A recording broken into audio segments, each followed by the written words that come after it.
Section 1. Hello, West Bay Hotel. Can I help you? Oh, good morning. I'm ringing about your advertisement in the Evening Gazette. Is that the one for temporary staff? That's right. Yes. I'm afraid the person who's dealing with that isn't in today, but I can give you the main details if you like. Yes, please. Could you tell me what kind of staff you're looking for? We're looking for waiters at the moment. There was one post for a cook, but that's already been taken. Oh, right. What are the hours of work? There are 2 different shifts. There is a day shift from 7 to 2 and a late shift from 4 till 11. And can people choose which one they want to do? Not normally, because everyone would choose the day shift, I suppose. You alternate from one week to another. Okay, I'm just writing all this down. What about time off? You get 1 day off, and I think you can negotiate which one you want. It's more or less up to you, but it has to be the same one every week. Do you know what the rates of pay are? Yes, I've got them here. You get £5.50 an hour, and that includes a break. Do I have to go home to eat, or...? You don't have to. You can get a meal in the hotel if you want to, and there's no charge for it, so you might as well. Oh, good. Yes, so let's see. I get £231 a week. You'd also get tips. Our guests tend to be quite generous. Is there a uniform? What about clothes? Yes, I forgot to mention that. You need to wear a white shirt, just a plain one, and dark trousers. You know, not green or anything like that. And we don't supply those. That's okay, I've got trousers. I just have to buy a couple of shirts. What about anything else? Do I need a waistcoat or anything? You have to wear a jacket, but the hotel lends you that. I see. One last thing. I don't know what the starting date is. Just a minute. I think it's sometime around the end of June.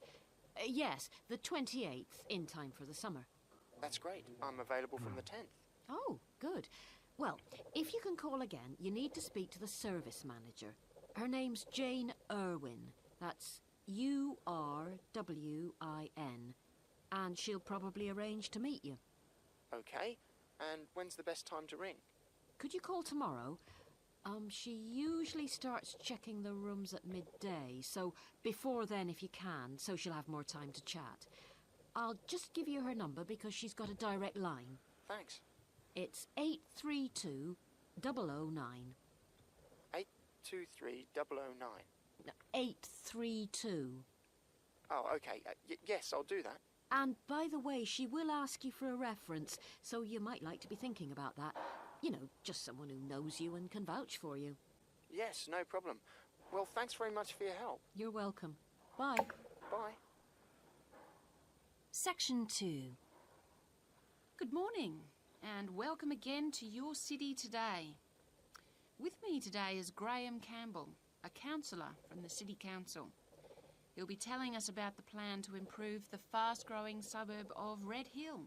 Good morning, Graham, and welcome to the show. Good morning, Carol.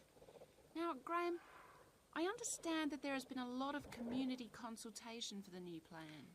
Yes, we've tried to address some of the concerns that local groups told us about. People we've heard from are mainly worried about traffic in the area, and in particular the increasing speed of cars near schools. They feel that it's only a matter of time before there's an accident as a lot of children walk to the school. So we're trying to do something about that. Another area of concern is the overhead power lines.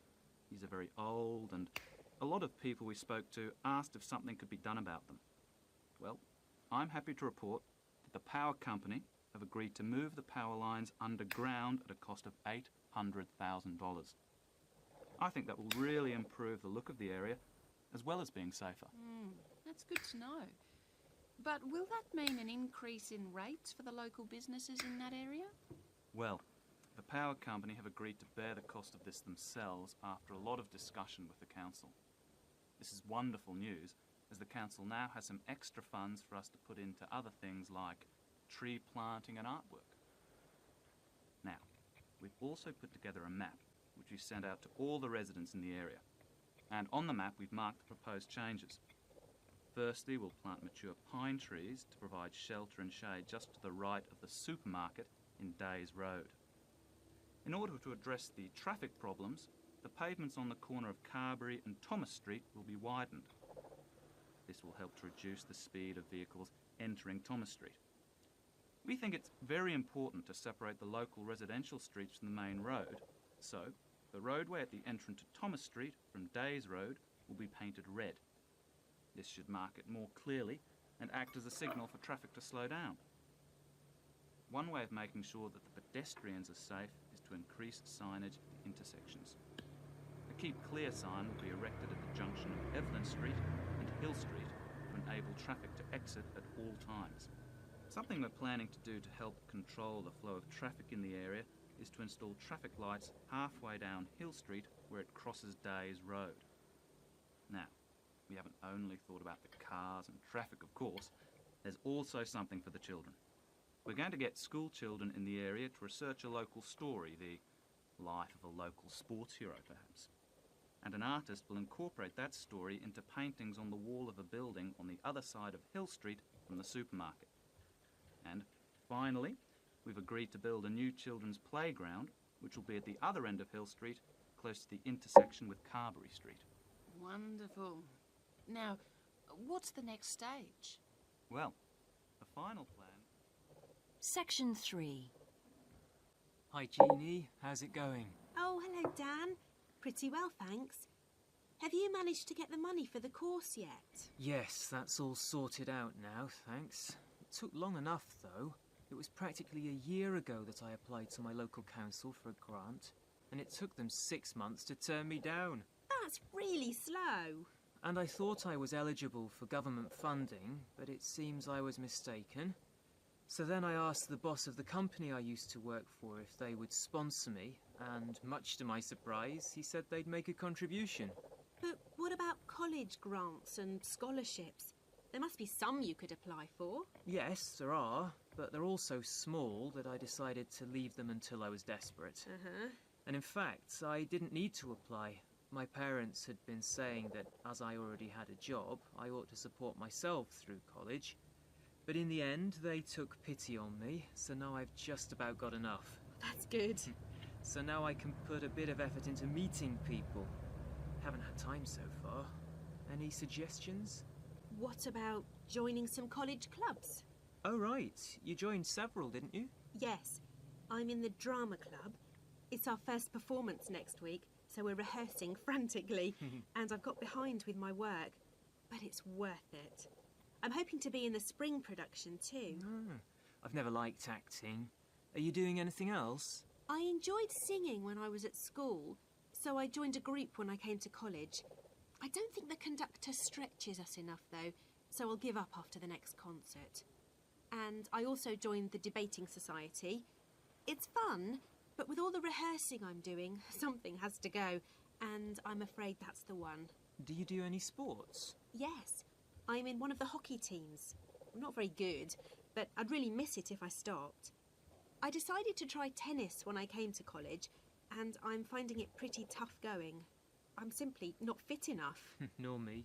Think I'll give that a miss. I'm hoping it'll help me to build up my stamina, but it'll probably be a long haul. Good luck. Thanks. How are you finding the course? I wish we had more seminars. What? I'd have thought we had more than enough already. All those people saying clever things that I could never think of. It's quite interesting, but I wonder if I'm clever enough to be doing this course. I find it helpful to listen to the other people. I like the way we're exploring the subject and working towards getting insight into it. How do you get on with your tutor? I don't think I'm on the same wavelength as mine, so I feel I'm not getting anything out of the tutorials. It would be more productive to read a book instead. Oh, mine's very demanding. She gives me lots of feedback and advice, so I've got much better at writing essays.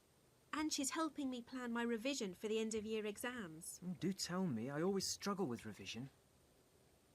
Well, the first thing is to find out exactly what's required in the exams. Would it help to get hold of some past papers? Yes, they'll help to make it clear. Right, I'll do that. Then what? Then you can sort out your revision priorities based on what's most likely to come up. I put these on a card and read them through regularly. Uh-huh. But that isn't enough in itself. You also need a timetable to see how you can fit everything in the time available. Then keep it in front of you while you're studying. I've done that before, but it hasn't helped me. Maybe you need to do something different every day. So if you break down your revision into small tasks and allocate them to specific days, there's more incentive to tackle them. With big topics, you're more likely to put off starting. Good idea. And as I revise each topic, I write a single paragraph about it. Then later I can read it through quickly, and it helps fix things in my mind. Oh, that's brilliant. I also write answers to questions for the exam practice. It's hard to make myself do it, though. Well, I'll try. Thanks a lot, Jeannie. That's a great help. No problem. See you around. Bye. Section 4. Good morning, everyone. I've been invited to talk about my research project into Australian Aboriginal rock paintings. The Australian Aborigines have recorded both real and symbolic images of their time on rock walls for many thousands of years. Throughout the long history of this tradition, new images have appeared and new painting styles have developed. And these characteristics can be used to categorise the different artistic styles. Among these are what we call the dynamic, yam, and modern styles of painting. One of the most significant characteristics of the different styles is the way that humans are depicted in the paintings. The more recent paintings show people in static poses, but the first human images to dominate rock art paintings over 8,000 years ago were full of movement. These paintings showed people hunting and cooking food, and so they were given the name dynamic to reflect this energy. It's quite amazing considering they were painted in such a simple